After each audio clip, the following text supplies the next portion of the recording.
Barcelona, Juventus is also the second game for tomorrow. Obviously, both teams are already qualified. Barcelona have 15 points. Juventus have 12 points.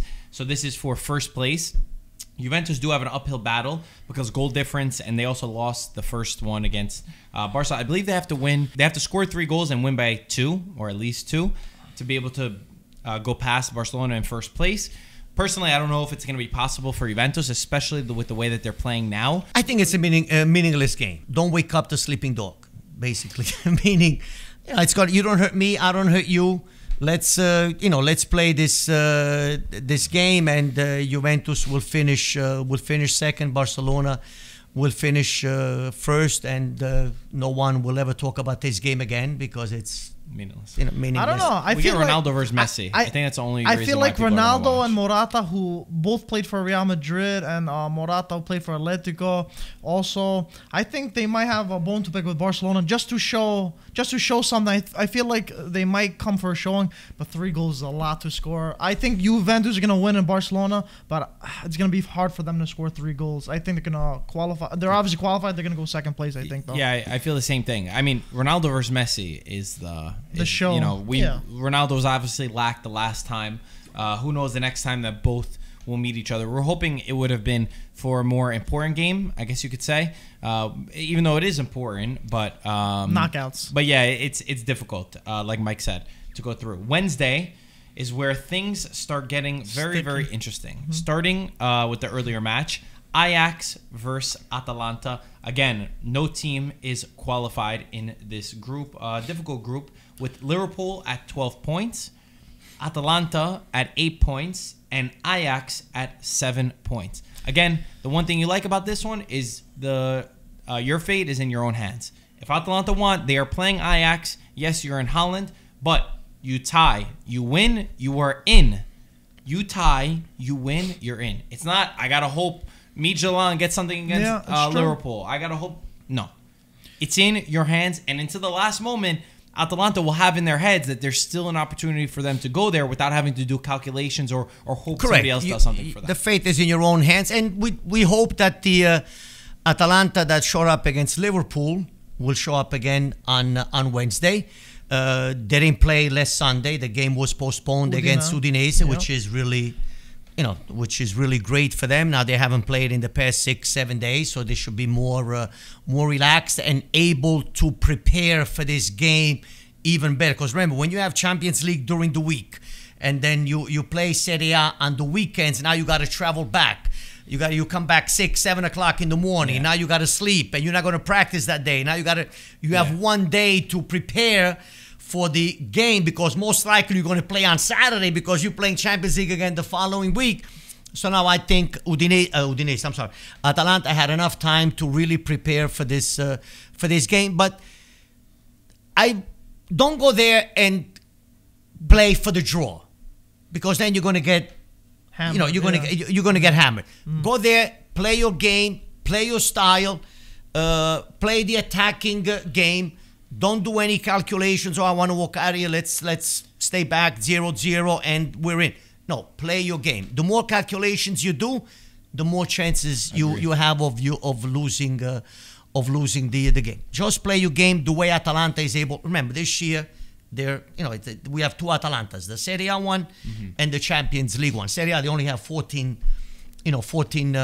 points, but in Champions League they're able to compete. But I would go there, no calculations, go out and play. You're right. Ludo, I think you hit it spot on with this one. I'm not scared about in terms of defending, because Gasperini, even against PSG, when they were through, they were still attacking, bringing in attackers. So I do think they're going to play their game. The thing I'm a little bit scared about, they are playing in the Cruyff Arena in Amsterdam, even though there's no fans. This Ajax team, they're a Champions League team at the end of the day. These guys are going to be spitting blood to the last second. So I just hope Gasperini is prepared I think the battle's going to be the last 20, 30 minutes. If Ajax needs a goal or something, that's when the scary part's going to go down. And I just hope Atalanta are organized and synchronized enough in defense, which we've had questions of the past few seasons, that they can really close out this Ajax team. Because even an Ajax team that sold so many of these players, I feel like they could still do some damage. But I am confident with Atalanta. Hopefully they don't rest on their laurels and just go for the draw and really try to kill off this game and progress to the round of 16. Play the way you know how to play and the way you are capable of playing. I'll say 2-2 if I want to give a prediction. What's your prediction, Mike? 1-0 Atalanta. 1-0 Atalanta. Wow, low scoring between Atalanta and Ajax. 2-0 Atalanta. I like that. The last game in Champions League, and probably the most difficult of them all, Inter against Shakhtar Donetsk. I don't think any of us could have predicted how wild this group would have turned out to be. Definitely the group turned into the group of death. We've got Borussia Mönchengladbach. By the way, there's a video of Antonio Conte. He said Borussia Mönchengladbach. Somebody put it next to Antonio saying the name, and they were exact. Yeah. I think Antonio from our podcast and Antonio Conte have too much in common, and that's why they don't like each other. we got to show him that video. Yeah. So Borussia Mönchengladbach have 8 points. Shakhtar Donetsk have 7 points. Real Madrid in third have 7. And Inter in fourth, bottom of the table, have 5. So the situation is as follows. Inter must win their match. You must beat Shakhtar Donetsk. They are playing in Milano, a tie, and you are home. You are out. You are in last place. You do not go to Europa League. Now, for Real Madrid versus Borussia Mönchengladbach, the match cannot end in a tie. Very simple. Real Madrid either need to win or Real Madrid either need to lose. That will determine if Inter go to the next round. How do you guys feel? Well, I feel... you know how I feel about Real Madrid. Yeah. Real Madrid is a past year or two a club that has had some issues in the locker room. The dirty clothes you wash in your own family, in your own house. But when Real Madrid has to win, when Real Madrid needs the points, they're able to succeed, and they're able to win the necessary games that they have to win. Because it's Real Madrid, the approach, the experience, the Champions League experience that you have. Remember, they're two different approaches. You have the Serie A, and then you have the Champions League. So I just feel that Real Madrid will win their game. And to be honest, I hope that Inter does not qualify. They could. No. I'll explain why. All right, let's hear this. Concentrate on the Serie A. Inter has won the last 3 games.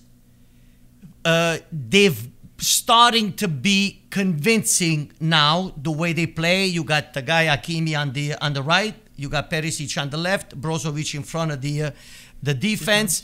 Sanchez, the way he played last weekend, being the windshield wiper, doing a lot of penetrating and, moving all around.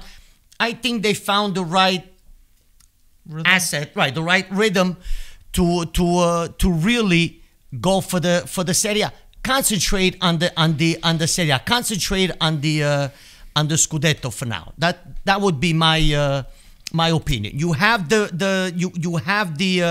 you have the roster, you have the players, you finally found Hakimi played a great game last week. He's phenomenal. Perisic also on the wings, those guys, man, when they come up and down, Brozovic.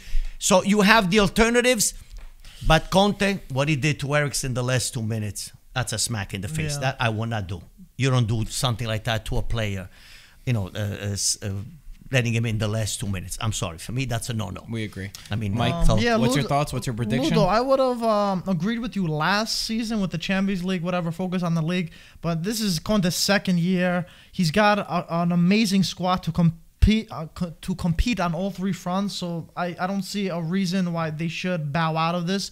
But since them being dead last, they can really, I feel like, come back from the dead pretty much. I think Real Madrid's going to win their game since they're a team that would never go less than win, especially in Champions League. Especially when they're not they're not qualified. Exactly, Third place. exactly. And there's still a lot to do for them. And I think Inter, I think they could be Shakhtar also. So I could see a positive result on both ends. I think Inter's going to win. Maybe it's going to be, Pazza Inter. I think it's going to be like a 2-1. They're going to score at the end. I know Real Madrid, maybe they're going to score at the end too. And it's going to be like a crazy thing. Inter finally through. But I think they're going to do it. I think it's going to be a amazing thing for Serie A. And I think all 4 teams in Serie A are going to progress to the round of 16. You're optimistic, Mike. I am. I try to be. That's what keeps me. That's what keeps me going.